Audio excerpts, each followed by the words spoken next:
ನಾನು ಪ್ರಮಾಣ ವಚನ ತಗೊಂಡದ್ದು ಯಾವತ್ತು ಗೊತ್ತಾ? ಬಸವ ಜಯಂತಿ ದಿನ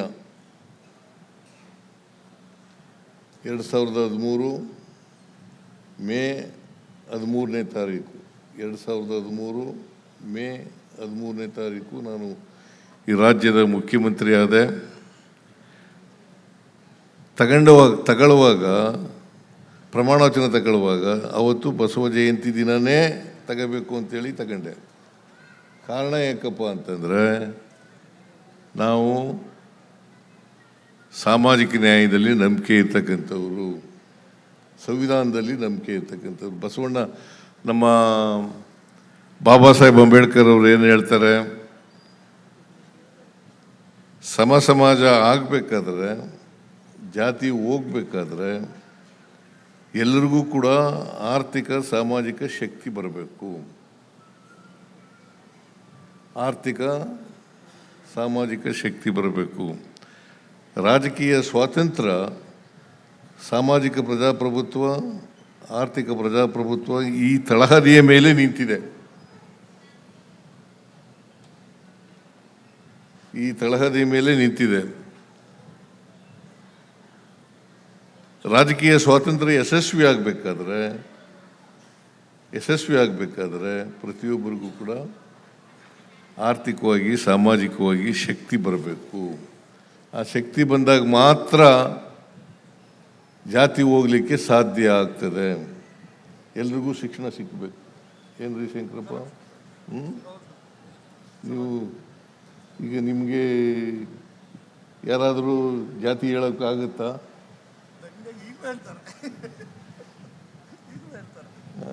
ಅಂದರೆ ನೀವು ಲಾಯರ್ ಆಗಿರೋದ್ರಿಂದ, ವಕೀಲರಾಗಿರೋದ್ರಿಂದ ನಿಮಗೆ ಸಮಾಜದಲ್ಲಿರ್ತಕ್ಕಂಥ ಎಲ್ಲ ಗೌರವಗಳು ಸಿಗ್ತಕ್ಕಂಥದ್ದಾಗ್ತದೆ. ಹಾಗೆ ಎಲ್ಲರೂ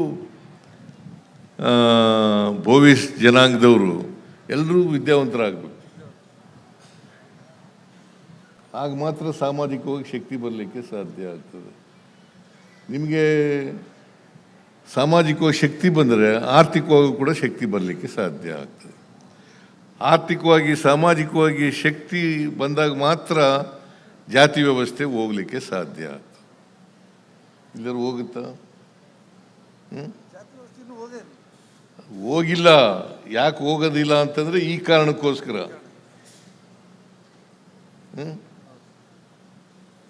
ಈ ಕಾರಣಕ್ಕೋಸ್ಕರ ನಿಮ್ಮಲ್ಲಿ ವಿದ್ಯಾವಂತರ ಸಂಖ್ಯೆ ಕಡಿಮೆ. ಅದಕ್ಕೆ ನೀವು ಹೆಚ್ಚಾಗಿ ಎಜುಕೇಷನ್ಗೆ ಒತ್ತು ಕೊಡಿ. ಅದನ್ನೇ ಅಂಬೇಡ್ಕರ್ ಅವರು ಹೇಳಿದ್ದು, ಶಿಕ್ಷಣಕ್ಕೆ ಹೆಚ್ಚು ಒತ್ತು ಕೊಡಬೇಕು. ಶಿಕ್ಷಣ ಇಲ್ಲದೆ ಹೋಗಿದ್ರೆ ಅಂಬೇಡ್ಕರ್ ಆಗಕ್ಕೆ ಸಾಧ್ಯ ಆಯ್ತಿತ್ತ? ಜೈ ಭೀಮ್ ಅಂತ ಕರೆಯೋಕ್ಕಾಯ್ತಿತ್ತ ನಾವು? ಇವತ್ತು ನಿಮಗೆ ಶಿಕ್ಷಣ ಸಿಗದೆ ಹೋಗಿದ್ರೆ ಇಷ್ಟೊಂದೆಲ್ಲ ಮಾತಾಡ್ತಾ ಇದ್ರಾ? ನಿಮಗೆ ಡಿಮ್ಯಾಂಡ್ಗಳೆಲ್ಲ ಇಟ್ಟಿದ್ರಲ್ಲ, ಬೇಡಿಕೆಗಳು, ಆ ಬೇಡಿಕೆಗಳನ್ನೆಲ್ಲ ಇಡೋಕ್ಕೆ ಸಾಧ್ಯ ಆಯ್ತಿತ್ತ? ಮತ್ತು ಏನೇನು ಬೋವಿ ಸಮಾಜ ಅನ್ಯಾಯಗಳನ್ನು ಅನುಭವಿಸ್ತಾ ಇದೆ, ಶೋಷಣೆ ಅನುಭವಿಸ್ತಾ ಇದೆ, ಅವಕಾಶಗಳಿಂದ ವಂಚಿತರಾಗಿದೆ, ಅವನ್ನೆಲ್ಲ ಹೇಳೋಕ್ಕಾಯ್ತಿತ್ತ?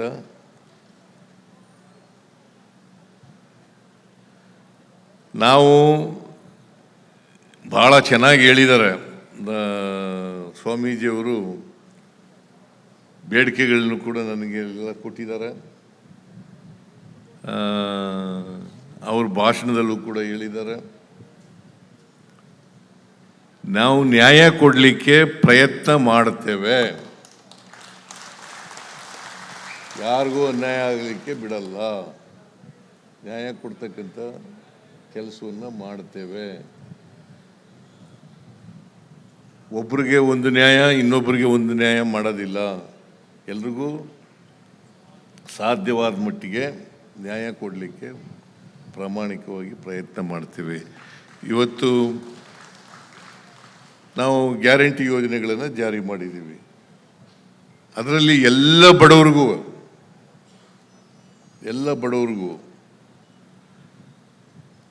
ಯಾರ್ಯಾರು ಆರ್ಥಿಕವಾಗಿ ಶಕ್ತಿ ಇಲ್ಲ ಅವ್ರಿಗೆಲ್ರಿಗೂ ಕೂಡ ಸಮಾನವಾಗಿ ಗ್ಯಾರಂಟಿ ಯೋಜನೆಗಳನ್ನು ಜಾರಿ ಮಾಡ್ತಾ ಇದ್ದೀವಿ. ಕೆಲವು ಈಗ ಮಹಿಳೆಯರಿಗೆ ಶಕ್ತಿ ಯೋಜನೆಯನ್ನು ಮಾಡಿದ್ದೀವಿ. ಮಹಿಳೆಯರಿಗೆ ಶಕ್ತಿ ಯೋಜನೆ ಯಾಕೆಂತಂದರೆ ಮಹಿಳೆಯರು ಕೂಡ ಅಕ್ಷರ ಸಂಸ್ಕೃತಿಯಿಂದ ವಂಚಿತರಾಗಿದ್ದಂಥ ಜನಾಂಗ ಸಮೂಹ. ಅದಕ್ಕೋಸ್ಕರ ಅವರಿಗೆ ಶಕ್ತಿ ಬರಬೇಕು, ಸಾಮಾಜಿಕವಾಗಿ ಶಕ್ತಿ ಬರಬೇಕು, ಆರ್ಥಿಕವಾಗಿ ಶಕ್ತಿ ಬರಬೇಕು ಅಂತೇಳಿ ಶಕ್ತಿ ಯೋಜನೆಯನ್ನು ಜಾರಿ ಮಾಡಿದ್ದೀವಿ. ಹಾಗೆಯೇ ಗೃಹಲಕ್ಷ್ಮಿ ಯೋಜನೆಯನ್ನು ಮಾಡಿದ್ದೀವಿ. ಇದರಲ್ಲಿ ಯಾವುದೇ ತಾರತಮ್ಯ ಇಲ್ಲ. ತಾರತಮ್ಯ ಇದೆಯಾ? ಎಲ್ಲ ಪಾರ್ಟಿಯವ್ರಿಗೂ ಮಾಡಿದ್ದೀವಿ, ಎಲ್ಲ ಧರ್ಮದವ್ರಿಗೂ ಮಾಡಿದ್ದೀವಿ, ಎಲ್ಲ ಜಾತಿಯವ್ರಿಗೂ ಮಾಡಿದ್ದೀವಿ. ಎಲ್ರಿಗೂ, ಎಲ್ಲ ಮಹಿಳಾ ಸಮೂಹಕ್ಕೆ. ಈಗ 7 ಕೋಟಿ ಜನ ಇದ್ದಾರೆ ಕರ್ನಾಟಕದಲ್ಲಿ ಜನಸಂಖ್ಯೆ. ಆ 7 ಕೋಟಿ ಜನರಲ್ಲಿ ಸುಮಾರು 3.5 ಕೋಟಿ ಮಹಿಳೆಯರಿದ್ದಾರೆ. 3.5 ಕೋಟಿ ಮಹಿಳೆಯರು ಕೂಡ ಫ್ರೀಯಾಗಿ ತಿರುಗಾಡ್ಬೋದು. ತಿರುಗಾಡ್ಬೋದು. ಅದನ್ನು ಮಾಡಿರ್ತಕ್ಕಂಥದ್ದು ನಮ್ಮ ಸರ್ಕಾರ ಅಂತಕ್ಕಂಥ ಮಾತುಗಳನ್ನು ಹೇಳಲಿಕ್ಕೆ ಬಯಸ್ತಾ ಇದ್ದೀನಿ. ಹಿಂದೆ ಅನೇಕ ಭಾಗ್ಯಗಳನ್ನು ಕೊಟ್ಟಿದ್ದೆ. ನಾನು ಮುಖ್ಯಮಂತ್ರಿ ಆದಮೇಲೆ ಅನೇಕ ಭಾಗ್ಯಗಳನ್ನು ಕೊಟ್ಟಿದ್ದೆ. ಆ ಭಾಗ್ಯಗಳ ಜೊತೆಗೆ ಈ ನಿಗಮಗಳಿದ್ದಾವಲ್ಲ, ಬೋವಿ ಅಭಿವೃದ್ಧಿ ನಿಗಮ ಆಗ ಇರಲಿಲ್ಲ. ನಾನು ಮುಖ್ಯಮಂತ್ರಿ ಆದಾಗ ಇರಲಿಲ್ಲ. ಆಗ ದೇವರಾಜ ಅರಸು ಅಭಿವೃದ್ಧಿ ನಿಗಮ, ಅಂಬೇಡ್ಕರ್ ಅಭಿವೃದ್ಧಿ ನಿಗಮ, ಅಲ್ಪಸಂಖ್ಯಾತರ ಅಭಿವೃದ್ಧಿ ನಿಗಮ ಮತ್ತು ಪರಿಶಿಷ್ಟ ವರ್ಗದವರ ಅಭಿವೃದ್ಧಿ ನಿಗಮ, ಎಲ್ಲ ನಿಗಮಗಳಿರ್ತಕ್ಕಂಥ ಸಾಲ ಎಲ್ಲ ಮನ್ನಾ ಮಾಡಿಬಿಟ್ಟೆ.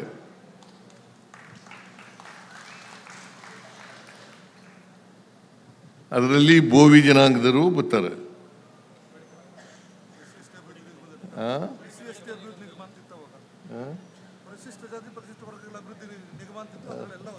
ಎಲ್ಲ ಬರ್ತವೆ.